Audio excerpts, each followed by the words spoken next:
If you want to get in contact with me, the best way to do it is on Instagram. If you just want to say what up, if you want to tell me you love my videos, you can tell me that you hate my videos, but the best way to do that is on Instagram. Peace, y'all. Jonny Fastlane here. So, Don Q gets into it with 6ix9ine's girl on Instagram, and Tory Lanez considers taking quarantine radio to MTV. Plus, Kodak Black has a message for Donald Trump, Nas, and Megan Thee Stallion. Let's talk hip-hop.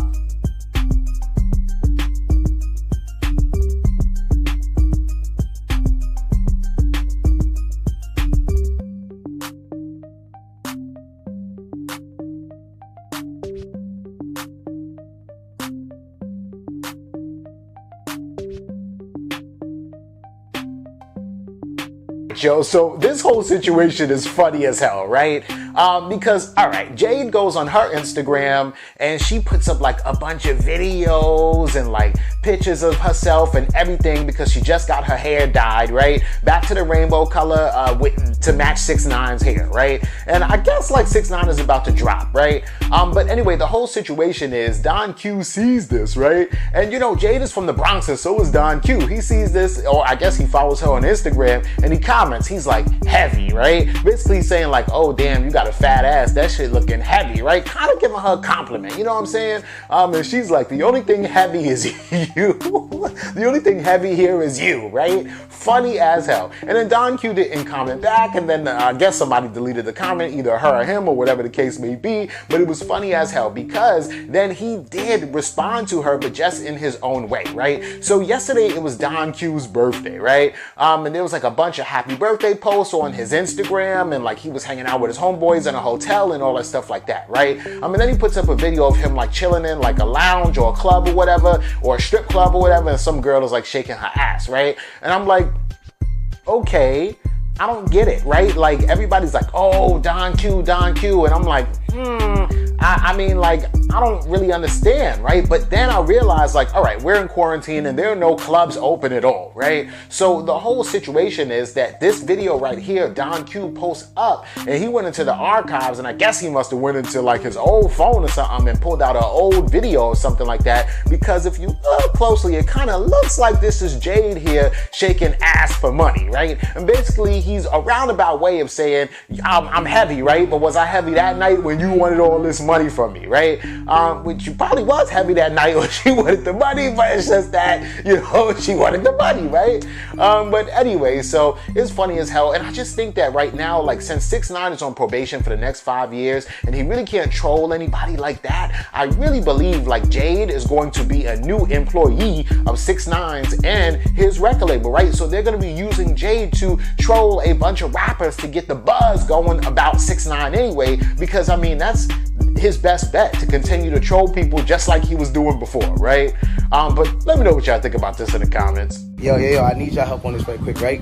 So, I told y'all I wasn't gonna release none of like my greatest music or none of my most timeless music until I was out the deal and I owned all my masters, owned all my shit, right? So now that I'm out and I own all my masters, I own all my publishing and everything, I got these 3 projects that I want to release, right? But I need y'all help on like which one I should release first, because they all themed totally different, right? So before I even say anything, they short projects. They like 7 to 8 songs. So as y'all know, in the past, you know, I have the all Spanish project. That's me predominantly singing in Spanish and all of that, and it's crazy.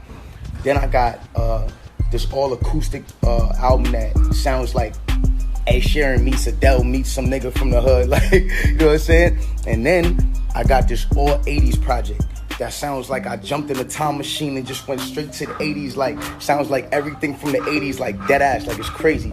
So which one would y'all want to hear first, and like, which one y'all want to, you know, hit? Alright, yo, this is dope, right? Because y'all know Tory Lanez's quarantine radio broke like mad records, right? And it's funny because Tory Lanez just did a interview with Billboard, and they asked him about quarantine radio, right? And he was saying that he got the whole idea from DJ D-Nice, right? That he saw D-Nice spinning and he was so inspired, and then he decided to do quarantine radio, right? That at first he didn't even have, you know, a microphone to do it, right? He just wanted to do it because he was bored. and it took off, right? And then he starts talking about how MTV offered him a deal to do like a 30-minute like segment or show for quarantine radio on MTV, right? And that's crazy because, you know, he didn't really specify if it was going to be like a recurring thing, like a 30-minute show every day or a 30-minute show once a week or just a 30-minute show one time and that's it.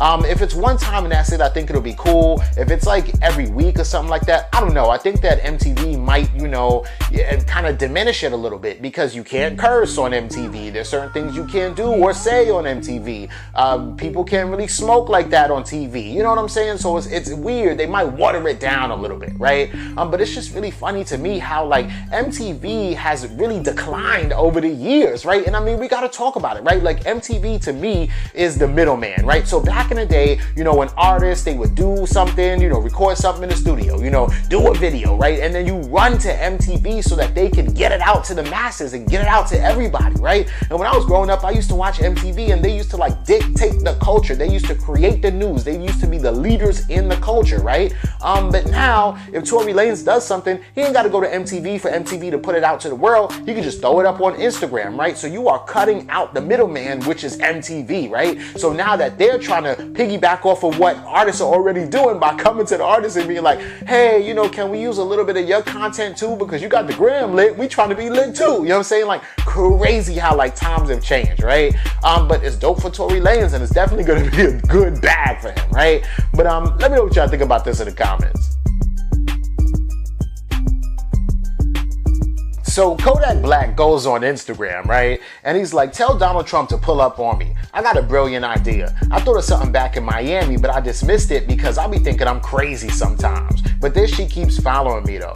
And this ain't got nothing to do with my wrongful conviction. Come see me, I got my corona mask on and everything. Donald Trump, if it ain't worth anything, you could kill me. I'm ill for real, right? And this is just crazy, right? So who knows what Kodak Black is like, yo, I got this new invention for something or an idea for something, right? And it's funny that he wants Donald Trump to come visit him, so maybe it has something to do with military or the presidency or America or something, right? You know, it's funny because even though Donald Trump is a racist and a Republican, I feel like he might not send, you know, he might not go visit, you know, Kodak Black in jail, but I could see Donald Trump sending somebody to go visit Kodak Black just because Donald Trump likes clout. I mean, like, at the end of the day, he's a reality star, you know, pretending to be a president, right? He was all like, free ASAP Rocky, right? When ASAP Rocky was in jail in Sweden, right? And now I'm sure, especially since this election year, that Donald Trump might try to get involved with Kodak Black to even try to pander to black people for votes, right? But anyway, so then Kodak Black goes back on Instagram. He puts up this picture of Nas, right? And he's like, yo, I'm ill for real. Nas, greetings, king. I got a song I need you on. I said, please, homie, whenever you get a chance, just listen to it and jump on it, fam. I'm ill, just like you. And P.S., I just sent it to you, right? Now this is fire, right? A Nas and Kodak Black song would be dope, right? And I'm just like, yo, man, like, because Kodak Black is a real nigga. I mean, a real ass hood nigga, but he's from the streets of Florida, right? And he's young. And then you have Nas, who's like a real ass hood nigga from the streets of New York, and he's an OG. And so I think that it will be fire to have both of them on a song together. And y'all might not think so, but that sound together, Nas and Kodak Black, would and could be fire, right?